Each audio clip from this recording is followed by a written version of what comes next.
Supporters of Republican presidential candidate Donald Trump file candidacy papers with state election officials at the Illinois State Board of Elections in Springfield on January 4, 2024. The state elections hearing officer agreed with objectors that former President Donald Trump engaged in insurrection during deadly riot at U.S. Capitol on Jan.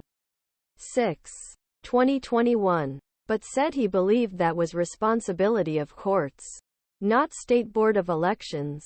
He will decide whether to remove him from the Illinois primary ballot next week. The non-binding recommendation from Clark Erickson, a retired Republican judge from Kankakee County, came ahead of state election board meeting Tuesday to certify the names on primary ballot. The objection to Trump's appearance on ballot was filed by 5 Illinois voters and supported by the People for Free Speech group, which is behind efforts to remove Trump from ballots nationwide under provisions known as Insurrection Act, 14th Amendment to the U.S. Constitution.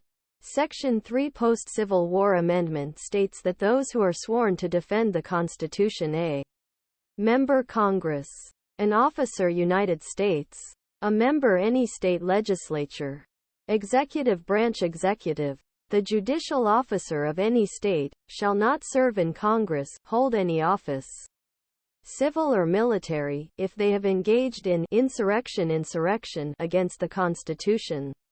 Erickson said previous Illinois Supreme Court decisions prohibit the State Board of Elections from taking action to disqualify candidates based on constitutional analysis. He said the board should reject Trump's ballot objection because of those decisions. It is impossible to imagine that the board would decide whether candidate Trump should be disqualified by Section 3 without engaging in significant and complex constitutional analysis.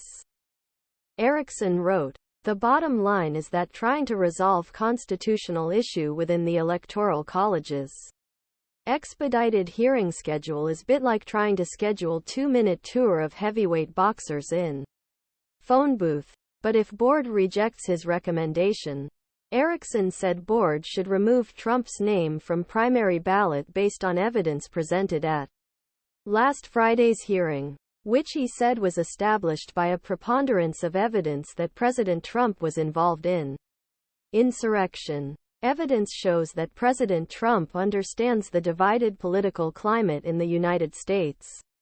Erickson understood this environment and exploited it for his own political gain by falsely and publicly claiming that the election had been stolen from him, even though every piece of evidence showed that his claim was clearly false. He used these false claims to garner more political support for his own benefit by inflaming the emotions of his supporters, convincing them that the election had been stolen from him and that American democracy had been undermined. He also engaged in an elaborate plan to provide ulent voter lists to Vice President Pence for the express